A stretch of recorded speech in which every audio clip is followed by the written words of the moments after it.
Hello, welcome to Nirnay IAS. मेरा नाम है Vasu Katara and welcome to this session जहां पे हम बात करने जा रहे हैं how to choose the optional subject for the UPSC civil service exam. दोस्तों, ऑप्शनल चूज करना बड़ा मुश्किल है। ये आप भी देख पा रहे हैं, आप भी समझ पा रहे होंगे, आपको इश्यूज आ रहे होंगे। बट एक प्रॉपर स्ट्रैटेजी फॉलो करके ऑप्शनल सब्जेक्ट चूज करके प्रिपेयर किया जा सकता है। बट प्रॉब्लम ये आती है, इंटरेस्ट एरिया का सब्जेक्ट अगर उठाते हैं तो कई बार वो ज्यादा स्कोरिंग नहीं होता। स्कोरिंग सब्जेक्ट जो सब ले रहे हैं वो उठाते हैं तो वो तो सभी ले रहे हैं, कंपटीशन बहुत हाई है, उसमें हो सकता है कई बार इंटरेस्ट नहीं आ रहा हो। तो कैसे अपनी स्ट्रेटजी बनाएं, कैसे प्लान आउट करें कि आपका ऑप्शनल सब्जेक्ट जो आप चूज कर रहे हैं वो ऑप्टिमम डिसीजन हो, कोई गलती ना हो जाए। It is like choosing a life partner, you can not make a mistake. तो दोस्तों, इस सेशन में सारे एस्पेक्ट्स को जानेंगे। Again, my name is Vasu Katara. I teach economics in Nirnay IAS. Please like the video. आप अभी जाके थम्स अप बटन क्लिक कर दीजिए और वीडियो को लाइक कर दीजिए। Not just that, 2025 UPSC mains के अंदर निर्णय आईएएस से काफी सिलेक्शंस हुए हैं और अब वो बच्चे इंटरव्यू भी दे रहे हैं। ऐसे ही प्रीलिम्स और मेंस और इंटरव्यू के स्टेज में हमने कई हजारों बच्चों की मदद करी है। You can be one of them if you join our foundation batch, जिसकी डिटेल्स आपको लिंक जो डिस्क्रिप्शन में दिया हुआ है उसमें सारी मिल जाएगी। Let's begin with today's lecture. First thing, how to choose option for UPSC. It is a very very big question. पहली बात तो ऑप्शन मैटर ही क्यों करता है, क्योंकि यूपीएससी मेंस के अंदर 500 मार्क्स, 500 मार्क्स ऑप्शनल सब्जेक्ट से बनते हैं। 500 कम थोड़ी ना होता है। 1750 टोटल मेंस के मार्क्स जो होते हैं, जिनके बेसिस पर आपकी रैंक डिसाइड होती है, उसमें से 500 500 मार्क्स का तो आपका सिर्फ ऑप्शनल सब्जेक्ट है। ऑप्शनल सब्जेक्ट एक्चुअली सब्जेक्ट एक होता है, इसके दो पेपर होते हैं, optional paper 1 and optional paper 2। Optional same रहेगा, जैसे political science, international relations is one paper but has two basically sections, जो आपके 250 नंबर का एक पेपर में होगा और एक 250 नंबर के पेपर में होगा। तो it's one subject which is divided into two parts, two papers basically, and 250 plus 250 is 500, right? दूसरी बात, इंटरव्यू में आपका कॉन्फिडेंस बनता है, क्योंकि इंटरव्यू में कई सवाल आपके ऑप्शनल और आपके बैकग्राउंड से जुड़े हुए होते हैं। आपने ग्रेजुएशन के स्ट्रीम में करी, पोस्ट ग्रेजुएशन के स्ट्रीम में करी, अब आपने ऑप्शनल क्या लिया, मान लो कंप्यूटर साइंस में पढ़ाई करी और आपने ऑप्शनल फिलोसफी ले लिया है। तो ये ट्रांजिशन आपने क्यों किया, आपकी पर्सनैलिटी को झलकाता है आपका optional subject. For example, somebody is taking psychology, might have deep interest in the human mind, in the human thinking, और इस बात को वो बहुत एक्सप्लोर कर सकते हैं, वो पूछ सकते हैं अपने क्वेश्चंस के अंदर, और इस तरीके से ना आपसे एक अच्छा वार्तालाप हो सकता है। तो इसलिए ऑप्शनल सब्जेक्ट सिर्फ मेंस में ही हेल्प नहीं कर रहा, वो आपको इंटरव्यू में भी हेल्प कर रहा है। नॉट जस्ट दैट, ऑप्शनल तो आपका प्रीलिम्स में भी कई बार हेल्प करता है। प्रीलिम्स के अंदर फॉर एग्जांपल आपने हिस्ट्री लिया है, आपने ज्योग्राफी लिया है, हिस्ट्री और ज्योग्राफी से तो प्रीलिम्स में भी सवाल आते हैं, ऑप्शनल में भी पूछे जाते हैं, इंटरव्यू में भी सवाल पूछे जा सकते हैं। तो it helps in all three stages. But इसका मतलब ये नहीं कि ब्लाइंडली आप ज्योग्राफी, हिस्ट्री या पॉलिटिकल साइंस ही ले लें। वहां आपकी चॉइस आपके हाथ में है, कुछ कंसिडरेशन आपको देखने होते हैं दोस्तों। तो मैंने बताया, जीएस के अंदर सिग्निफिकेंट ओवरलैप होता है अगर आप सही से चूज करेंगे ऑप्शनल सब्जेक्ट को। क्या क्या फैक्टर्स कंसिडर करने चाहिए ऑप्शनल लेते हुए। सबसे पहले तो आपका किस सब्जेक्ट में इंटरेस्ट है, सबसे पहला फैक्टर तो यही होता है। अब जैसे एग्जांपल देता हूं, मेरे कॉलेज की जूनियर थी Ishita Kishore from SRCC Shriram college of commerce. Rank 1 आई है वो यूपीएससी में। अब उससे अच्छी रैंक तो नहीं हो सकती किसी की, रैंक 1 थी। She was a student of economics, उन्होंने इकोनॉमिक्स में अपनी ग्रेजुएशन करी। चूज तो वो इकोनॉमिक्स भी कर सकती थी, पर उन्होंने पॉलिटिकल साइंस लिया, पीएसआईआर लिया। रीजन, उनके इंटरव्यू से पता चलता है, उनसे बात करके पता चलता है that she had interest in the subject, और उस इंटरेस्ट होने की वजह से उन्होंने वो सब्जेक्ट चूज किया। अब ये भी सच्चाई है कि इंटरेस्ट एक ऐसे सब्जेक्ट में बना जो स्कोरिंग भी है, पॉलिटिकल साइंस, इंटरनेशनल रिलेशंस। तो स्कोरिंग सब्जेक्ट में उन्होंने अपना इंटरेस्ट जमाया और उस सब्जेक्ट को पिक करा। तो क्या सिर्फ इंटरेस्ट देखना चाहिए या स्कोरिंग सब्जेक्ट है या नहीं है ये भी देखना चाहिए। मेरे हिसाब से दोनों फैक्टर्स आपके लिए इंपॉर्टेंट होते हैं, not just the interest but also whether the subject is scoring और नॉट। और उसका एक मिक्स होना चाहिए वाइल टेकिंग द डिसीजन। आपको इन दोनों एस्पेक्ट्स को ध्यान से देखना चाहिए। बट हाँ, इंटरेस्ट ये सबसे ऊपर है, ये सबसे जरूरी है, क्योंकि आप एक ऐसे सब्जेक्ट पिक कर रहे हो जो आपको 1 साल, 2 साल, 3 साल पढ़ने पड़ सकता है, जो आपको जीएस में भी हेल्प करेगा, इंटरव्यू में भी हेल्प करेगा। So you can not take bad decisions. आप गलत चॉइसेस, गलत डिसीजंस ले ही नहीं सकते हो। आपको ऐसा सब्जेक्ट चूज करना है जिसमें आपको ज्यादा से ज्यादा इंटरेस्ट आ रहा है। इंटरेस्ट आएगा तो उसको आप पढ़ोगे ज्यादा, पढ़ोगे ज्यादा, उसकी डेप्थ में ज्यादा जाओगे, गहराई में ज्यादा जाओगे, तो चांसेस है कि आंसर्स भी अच्छे लिखोगे, स्कोर भी अपने आप कर पाओगे। दूसरी बात, दूसरे के एक्सपीरियंस में मत चलो। कोई कहता है ये सब्जेक्ट बहुत अच्छा है, आपने ब्लाइंडली वही सब्जेक्ट उठा लिया। कोई कहता है ये सब्जेक्ट बहुत बुरा है और आपने वो सब्जेक्ट पूरी तरह इग्नोर कर लिया। लोग अलग अलग सब्जेक्ट से रैंक लाते हैं, लोग लॉ ऑप्शनल से भी रैंक लाते हैं, लोग हिस्ट्री ऑप्शनल से भी रैंक लाते हैं। Shruti Sharma AIR rank 1 history optional से थी। लोग अपने बैकग्राउंड सब्जेक्ट से भी रैंक लाते हैं, लोग नॉन बैकग्राउंड सब्जेक्ट से भी रैंक लाते हैं।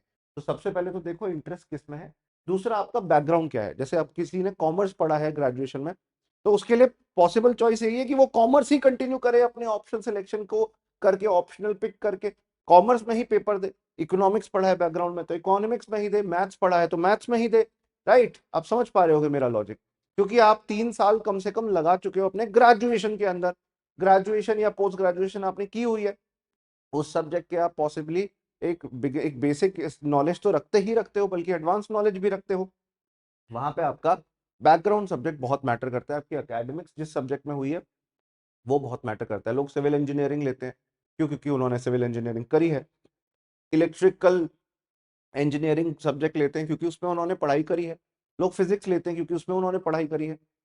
ये जरूर है कि भाई जो आप ग्रेजुएशन में पढ़ चुके हो, जो ऑप्शनल में आता है उसमें थोड़ा फर्क रहता है। ऑप्शनल में अलग अप्रोच चाहिए, ठीक है ना। वहां तो 2 दिन पहले किताबों से पढ़ लिया और पेपर क्लियर कर लिया, यहाँ ऐसा नहीं चलता। यहाँ पे इन डेप्थ नॉलेज की जरूरत है, गहराई से पढ़ने की जरूरत है। तो दूसरा कंसिडरेशन आपका बैकग्राउंड या एकेडमिक सब्जेक्ट का होता है। तीसरा कंसिडरेशन है कि गाइडेंस कितनी अवेलेबल है, रिसोर्सेज कैसे अवेलेबल। आपके पास रिसोर्सेज लिमिटेड है, उस सब्जेक्ट को आप पिक कर रहे हो। जैसे एनिमल हस्बेंड्री वेटनरी साइंसेज का सब्जेक्ट होता है, उसमें ना जो डॉक्टर्स जिन्होंने पशु चिकित्सा पढ़ी है, जो एनिमल हस्बेंड्री पढ़ चुके हैं, उनके लिए गाइडेंस कम अवेलेबल है, वो सब्जेक्ट ले लेते हैं, फिर वो बाद में प्रॉब्लम होती है। ऐसी MBBS स्टूडेंट्स को भी ज्यादा गाइडेंस नहीं मिल पाती है। हालांकि लोग मेडिकल साइंस से भी रैंक निकालते हैं, ऐसा नहीं है कि रैंक नहीं निकाल रहे, but you understand what I am saying कि भाई जब मटेरियल अवेलेबल नहीं है, नोट्स अवेलेबल नहीं है, टीचर्स अवेलेबल नहीं है, तो खुद के नोट्स बनाना है, खुद को ही पढ़ाना है, खुद को ही प्रिपेयर करना है। बहुत हैवी टास्क हो जाता है when you are actually preparing for GS also. तो लोग उस टाइम पे मेडिकल साइंस ना लेकर एंथ्रोपोलॉजी लेना प्रेफर करते हैं, क्योंकि मटेरियल नोट्स सब कुछ वाइडली अवेलेबल है और उनके बैकग्राउंड सब्जेक्ट से कनेक्टेड भी है। तो ये बहुत इंपॉर्टेंट फैक्टर होते हैं, गाइडेंस और मेंटरशिप की कितनी अवेलेबिलिटी है, बुक्स कितनी अवेलेबल है उस सब्जेक्ट की। सब्जेक्ट के स्कोरिंग ट्रेंड को भी देखना चाहिए। मैं ये नहीं कह रहा कि भाई आप ऐसे ही सब्जेक्ट ले लो जो कि स्कोर भी नहीं देते, 250 260 से ऊपर आते ही नहीं है, 300 तक की पॉसिबिलिटी हो, वो भी आपको देखना होता है। हालांकि ये इतना मैटर नहीं करता। सिलेबस लेंथ एंड मैनेजेबिलिटी, बेटा सिलेबस लगभग सबका एक जैसा है। आप सोच रहे हो कि 1 महीना 2 महीना बचा लूंगा सिलेबस कम पढ़ के, जो हल्के सिलेबस वाले या थोड़े स्लाइटली लेस सिलेबस वाले सब्जेक्ट होते हैं, उसमें हजारों बच्चे आपके कंपटीशन में, और आपको उनसे बेटर क्वालिटेटिव आंसर देना है। तो एक बुक पढ़ के नहीं होगा, 2 3 4 किताबें पढ़ के अलग अलग थिंकर्स और ऑथर्स को कोट करना पड़ जाएगा। तो एक बात बताओ, ये जो तुमने 4 चैप्टर कम पढ़ के समय बचा लिया, इसका क्या फायदा किया? क्या फायदा हुआ जब आपको और बुक्स पढ़नी पड़ रही हैं उसमें और अच्छी क्वालिटी के आंसर्स को लिखने के लिए? तो इसलिए ये फैक्टर तो होना ही नहीं चाहिए मेरे हिसाब से। This is not a right factor कि भाई सब्जेक्ट का लेंथ कितना है। लगभग सारे सब्जेक्ट्स की लेंथ बराबर ही होती है, ठीक है ना। इसलिए दोस्तों आपको अपना मोटिवेशन मेंटेन करना है, आपको चीज याद रहनी चाहिए। आपके लिए study should be fun, it should not be a burden, it should be fun. इसके लिए आप ऐसा सब्जेक्ट चूज करो जो आपको प्रॉब्लम ना दे, राइट। क्योंकि ऑप्शन गलत चूज कर लिया आपने, लो स्कोरिंग चूज कर लिया या जिसमें गाइडेंस बड़ी लिमिटेड है, तो वो फन नहीं रहेगा, फिर वो पनिशमेंट बन जाती है। अब जैसे 2019 के UPSC का डेटा मैं बता रहा हूँ, ये आप फोटो देख सकते हैं। इसमें ना सक्सेस रेट है, आप इस इमेज को क्लियरली देख सकते हैं। ज्योग्राफी में लगभग 2000 बच्चे अपीयर करे थे मेंस के अंदर और 105 सिलेक्ट हुए थे, मतलब 5.5% का सक्सेस रेट। ऐसे ही सोशियोलॉजी में 10% का सक्सेस रेट, 1200 बच्चे अपीयर करे थे और 126 रिकमेंड हुए थे, better than geography. Commerce success rate है 10.9, 180 बच्चों ने लिया, 20 फाइनली रिकमेंड हुए। इकोनॉमिक्स में भी ऑलमोस्ट 10%, एग्रीकल्चर में भी ऑलमोस्ट 10%। अब कॉमर्स इकोनॉमिक्स एग्रीकल्चर वो लोग लेंगे जिनका बैकग्राउंड है, जिन्होंने ग्रेजुएशन करी हुई है। 16 ही बच्चों ने एनिमल हस्बेंड्री और वेटनरी साइंस लिया था, जिसमें से 3 क्लियर कर पाए। मटेरियल की कमी रहती है इसमें, नोट्स की कमी रहती है, खुद के नोट्स बनाने पड़ते हैं। Anthropology again 1100 some students, 9% success rate. तो आपको ये सक्सेस रेट देखना है बस, इसके बेसिस पर डिसीजन नहीं लेना। ऐसे तो तुमको सक्सेस रेट किसी सब्जेक्ट का अगर 20% दिख गया, तुम तो वही पिक कर लोगे। Success rate is just to show कि कितने बच्चे उस ऑप्शन से क्लिक हुए हैं, सिलेक्ट हुए हैं इस एग्जाम के अंदर। अब स्टैटिस्टिक्स 2 बच्चों ने लिया था, 0 बच्चों का सिलेक्शन हुआ, क्योंकि भाई बहुत कम लोग ये लेते हैं। इसके एग्जामिनर, इसके इन्विजिलेटर्स भी कॉलेज प्रोफेसर होते हैं, उनका मार्किंग स्कीम भी बहुत टफ होता है। ठीक है, तो आपका डिसीजन इस बेसिस पर होना चाहिए कि कौन सा सब्जेक्ट पॉपुलर है, जिसके टीचर्स अवेलेबल हैं, उसमें आपका इंटरेस्ट आ रहा है, क्या क्या उसको आपको पढ़ के मजा आ रहा है और आप उसे कंप्लीट कर पा रहे हो, तब जाके डिसाइड किया जाता है। जैसे इलेक्ट्रिकल इंजीनियरिंग भी लिया है 200 बच्चों ने, 16 बच्चे सिलेक्ट भी हुए हैं उसमें से। तो मतलब आप समझ रहे हो, हर टाइप के, हर डाइवर्सिटी के बच्चे, हर तरीके के बच्चे होते हैं। अब आप एक पेपर पे लिखो आपका बैकग्राउंड सब्जेक्ट क्या है और उससे रिलेटेड क्या क्या आप पिक कर सकते हो। जैसे मेरा पहले इनिशियली कॉमर्स एंड अकाउंटिंग था, I scored 300 plus from this subject, ठीक है ना, क्योंकि मेरी ग्रेजुएशन पोस्ट ग्रेजुएशन इसमें हुई। मीनवाइल मैंने एमए इकोनॉमिक्स करनी शुरू कर दी थी इग्नू से, Indira Gandhi national open university से। और मेरे को इंडियन इकोनॉमिक सर्विस का एग्जाम भी देना था, तो मुझे ये गाइडेंस मिली कि भाई तुम इंडियन इकोनॉमिक सर्विस के लिए भी इकोनॉमिक्स पढ़ रहे हो और यूपीएससी के लिए कॉमर्स अलग पढ़ रहे हो, जिसमें सब्जेक्ट्स का फर्क आ जाता है। एक ही सब्जेक्ट दोनों तरफ चलाओ। तो फिर मैंने बीच में अपना ऑप्शन चेंज किया, यूपीएससी में भी इकोनॉमिक्स, जो आईएएस एग्जाम था उसमें भी इकोनॉमिक्स यूज किया, और आईईएस के लिए तो पढ़ना ही था। यहाँ भी मैं 300 प्लस लेकर आया। मेरे पास एक यूनिक एक्सपीरियंस है दोनों सब्जेक्ट्स में 300 प्लस स्कोर करने का। ऐसे ही एग्रीकल्चर में बच्चे लोग लेते हैं, पेपर लेते हैं, पर अगर बैकग्राउंड ना हो तो समझ नहीं आता कुछ। तो बैकग्राउंड आपका होना जरूरी है। तो एक पेपर पे लिखो आपके बैकग्राउंड सब्जेक्ट से क्या क्या मैच हो रहे हैं।